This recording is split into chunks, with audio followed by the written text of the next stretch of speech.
আপনার মধ্যে যে বিপুল একটি সম্ভাবনা আছে, মেধা আছে, সেটা কিন্তু কোনো দিনই আপনি তুলে দেখেননি বা কাজে লাগাননি, সুযোগ পাননি, সুযোগ তৈরি হয়নি। আপনাকে যে প্রেরণা দেবে পেছন থেকে, সেরকম লোকের সংখ্যা আপনার পরিবারে, আপনার ভাই বোনদের মধ্যে, আপনার পারিপার্শ্বিক কলিগসদের মধ্যে বড়ই অভাব, বড়ই অভাব। বরঞ্চ আপনি পাবেন কোনটি? আপনি কিছু ভালো কিছু করেন, দেখবেন যে আপনাকে অনেকেই টেনে ধরার চেষ্টা করবে, আপনার অগ্রযাত্রাকে থামিয়ে দেওয়ার চেষ্টা করবে, আপনি যেন বেশি দূর এগোতে না পারেন, নানা নেগেটিভিটি কথা বলবে। কিন্তু সে কারণে আপনাকে থেমে গেলে চলবে না, কখনোই চলবে না। আপনাকে দুর্বার গতিতে, আরো বেশি গতিতে এগিয়ে যেতে হবে।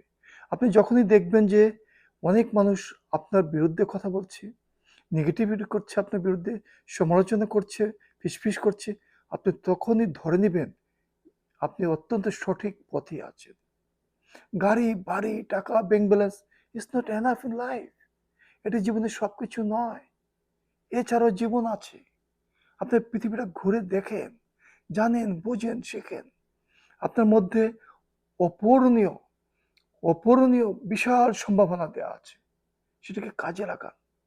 কিন্তু হয়তো সুযোগ পাননি জীবনে, কেউ হয়তো আপনাকে সহযোগিতা করেনি, আপনাকে এগিয়ে যাওয়ার পথে বাধা হয়েছে নানাভাবে।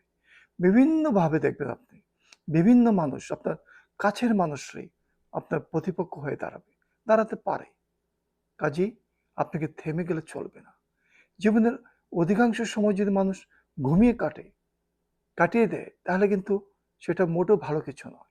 আমরা বাংলাদেশের গড় আয়ু এখন 72 ইয়ার্স সামথিং।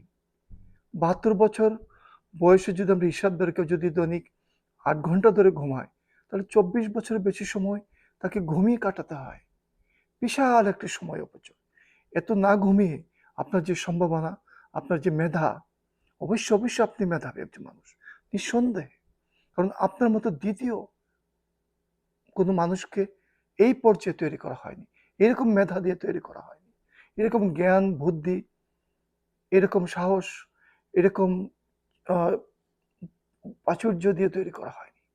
কাজেই আপনাকে যে সমৃদ্ধ করা হয়েছে নানা উপায়ে, ওই যে আপনার এই এই প্রাচুর্যকে, এই সম্পদকে আপনি কাজে লাগাতে পারেন। এতে অবহেলা করা চলবে না।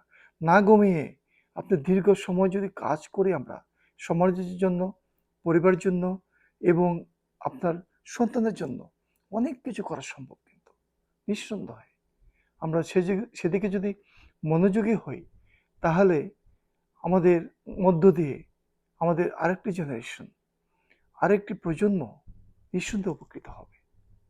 নিঃসন্দেহে অনন্তকাল তো আমাদের ঘুমিয়ে কাটাতে হবে। সেই জন্য ক্ষুদ্র জীবনে এত ঘুমিয়ে সময়টা নষ্ট না করে আমরা বরঞ্চ ক্রিয়েটিভিটি দেখাতে পারি।